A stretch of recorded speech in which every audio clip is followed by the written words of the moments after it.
നിങ്ങൾക്ക് ഈ കഥ ഇഷ്ടപ്പെടുകയാണെങ്കിൽ ചാനൽ സബ്സ്ക്രൈബ് ചെയ്ത് കാണണേ. ലൈക്ക് ചെയ്യാനും മറക്കരുത്.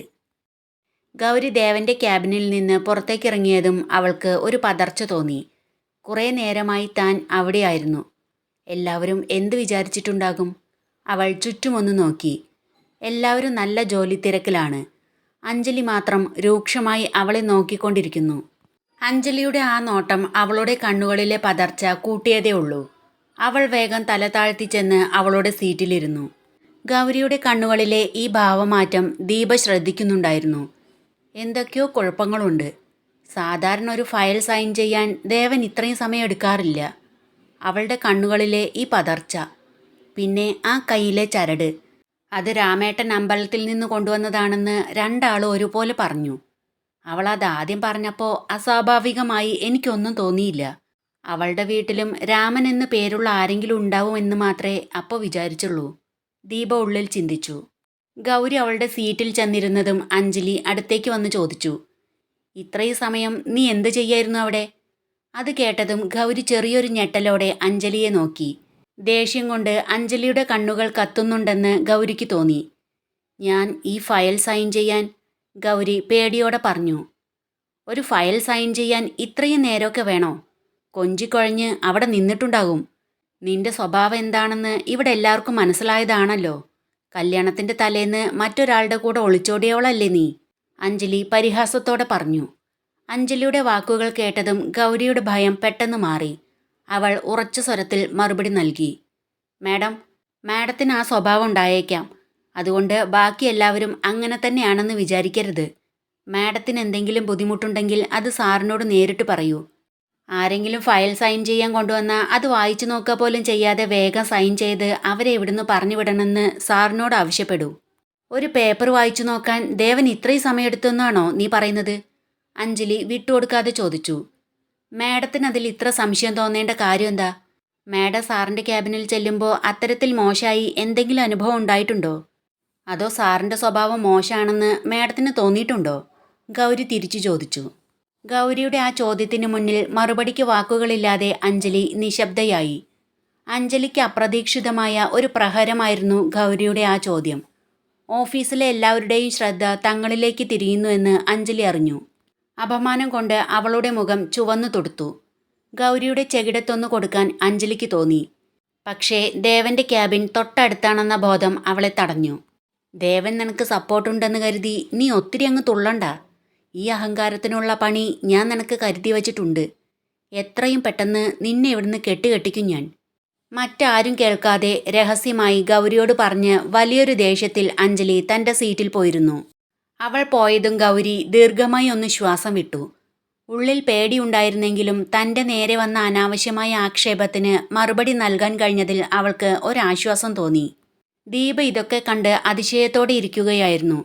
എപ്പോഴും പേടിച്ച് ഒന്നും മിണ്ടാതിരിക്കുമായിരുന്ന ഗൗരി അഞ്ജലിക്ക് ഇങ്ങനൊരു മറുപടി കൊടുക്കുമെന്ന് അവൾ പ്രതീക്ഷിച്ചിരുന്നില്ല. ഗൗരി ദേവൻ സൈൻ ചെയ്ത ആ പേപ്പറുകൾ ഒരു കവറിലിട്ട് അഡ്രസ്സ് എഴുതി റിസപ്ഷനിൽ അപർണയെ ഏൽപ്പിക്കാനായി ചെല്ലുമ്പോൾ രവി അവിടെ അപർണയുമായി സംസാരിച്ചുകൊണ്ടിരിക്കുകയായിരുന്നു. ഗൗരിയെ കണ്ടതും രണ്ടാളും ഒന്ന് പരിങ്ങിയെങ്കിലും ഗൗരി അത് കാര്യമാക്കിയില്ല. രവിയുടെ മുഖത്തു നോക്കി പതിവ് പോലെ ഒന്ന് ചിരിച്ച ശേഷം ഗൗരി ആ കവർ അപർണയ്ക്ക് നേരെ നീട്ടി. എന്നാൽ കവർ കൊടുക്കാനായി കൈ മുന്നോട്ട് വെച്ചപ്പോഴാണ് അവൾ ഷോൾ കൊണ്ട് മറച്ചു പിടിക്കാൻ ശ്രമിച്ചിരുന്ന കയ്യിലെ ആ ചുവന്ന പാട് രവിയുടെ കണ്ണിൽ പെട്ടത്. എന്താ ഗൗരി ഇത്? കയ്യിൽ ഇതെങ്ങനെ പറ്റി ഈ ചുവന്ന പാട്? രവി അവളുടെ കൈത്തണ്ടയിൽ പിടിച്ച് ആ പാടുകൾ നോക്കി ചോദിച്ചു. അവളുടെ പരിഭ്രമം മറച്ചു വെച്ചുകൊണ്ട് ഗൗരി പെട്ടെന്ന് കൈ പിൻവലിച്ചു. അത് പിന്നെ ഇന്നലെ രാത്രി കൊതുക് കടിച്ചപ്പോൾ അറിയാതെ ചൊറിഞ്ഞു തടിച്ചതാ. ഗൗരി ഒന്ന് നടുങ്ങിയിട്ടുണ്ടായിരുന്നെങ്കിലും മുഖത്ത് ഭാവവ്യത്യാസം വരുത്താതെ പറഞ്ഞു. പക്ഷെ അവളുടെ ആ മറുപടി കേട്ടിട്ടും രവിയുടെ മുഖത്ത് സംശയം മാറിയിരുന്നില്ല. ഒരു കൊതുകുകടിയുടെ പാടല്ലതെന്ന് അവൻ്റെ നോട്ടം വ്യക്തമാക്കിയിരുന്നു.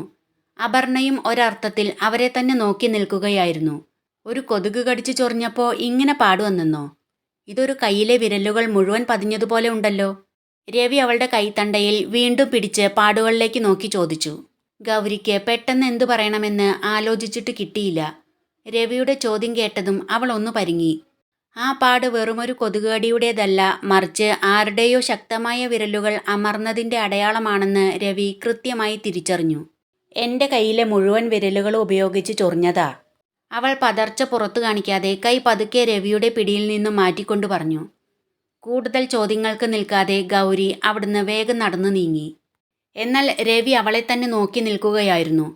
ആ മുഖത്തെ സംശയവും ആശങ്കയും ഒട്ടും മാറിയിരുന്നില്ല. ഗൗരി എന്തോ ഒളിക്കുന്നുണ്ടെന്ന് അവന് തോന്നി.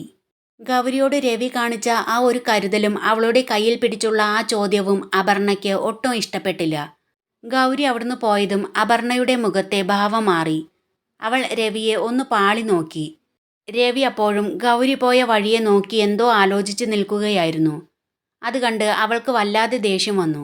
അവൾ ദേഷ്യത്തോടെ ഫയലുകൾ മാറ്റിവെക്കുകയും ടേബിളിൻ്റെ ഡ്രോ തുറന്ന് എന്തൊക്കെയോ തിരയുകയും ശേഷം ദേഷ്യത്തോടെ ശക്തിയായി അടയ്ക്കുകയും ചെയ്യുന്നത് കണ്ട് രവി ഗൗരിയിൽ നിന്ന് നോട്ടം മാറ്റി അപർണയെ ശ്രദ്ധിച്ചു. നിനക്കെന്തു പറ്റി? എന്തിനാ ഇത്രയും ദേഷ്യം? രവി ചോദിച്ചു. ഒരു ദേഷ്യമില്ല, എനിക്കിവിടെ ജോലിയുണ്ട്, പോകാൻ നോക്കൂ, അപർണ ദേഷ്യത്തോടെ തന്നെ പറഞ്ഞു. നിനക്കെന്താ പെട്ടെന്നൊരു ഭാവവ്യത്യാസം? രവി ചോദിച്ചു. പെട്ടെന്ന് ഭാവത്തിൽ വ്യത്യാസം വന്നത് എനിക്കല്ല, രവിയേട്ടന് തന്നെയാ. എന്തൊരു കെയറിങ്, എന്തൊരു സ്നേഹം. എല്ലാവരോടും ഇങ്ങനെ തന്നെയാണോ? അപർണയുടെ വാക്കുകളിലെ പരിഹാസവും ദേഷ്യവും രവിയെ ശരിക്കും അമ്പരപ്പിച്ചു. അവളുടെ ഉള്ളിലെ അസൂയയാണ് ആ വാക്കുകളിൽ പുറത്തു വന്നതെന്ന് അവന് മനസ്സിലായെങ്കിലും പെട്ടെന്നുള്ള ഈ ഭാവമാറ്റം അവനെ അസ്വസ്ഥനാക്കി. രവി ഒരു ചെറിയ ചിരിയോടെ അവളുടെ അടുത്തേക്ക് നീങ്ങി നിന്ന് പറഞ്ഞു. നീ എന്തൊക്കെയായി പറയുന്നത് അപ്പു? അവളിവിടെ വർക്ക് ചെയ്യുന്ന കുട്ടിയല്ലേ? അവളുടെ കയ്യിൽ അങ്ങനെ ഒരു പാട് കണ്ടപ്പോൾ സ്വാഭാവികമായി ചോദിച്ചു പോയതാ. അതിന് നീ എന്തിനാ ഇങ്ങനെ ദേഷ്യപ്പെടുന്നത്? ഓ, സ്വാഭാവികമായി ചോദിച്ചു പോയത്. കയ്യിൽ പിടിച്ചു നോക്കി ആ പാടിൻ്റെ ആഴം അളക്കേണ്ട കാര്യമുണ്ടായിരുന്നോ? ഗൗരിക്ക് ഇവിടെ പ്രത്യേക പരിഗണന വല്ലതുണ്ടോ? അതോ രവിയേട്ടൻ അവളോട് പ്രത്യേകമായി എന്തെങ്കിലും? അപർണ പറഞ്ഞു പൂർത്തിയാക്കുന്നതിന് മുൻപ് രവി കൈ നിവർത്തി അവളെ തടഞ്ഞുകൊണ്ട് പറഞ്ഞു.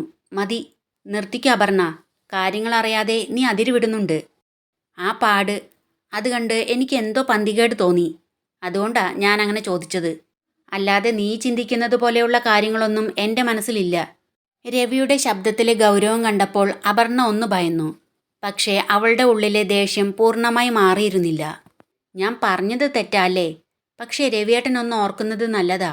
ഗൗരി മറ്റുള്ളവരെ പോലെ തന്നെ ഇവിടുത്തെ സ്റ്റാഫാ.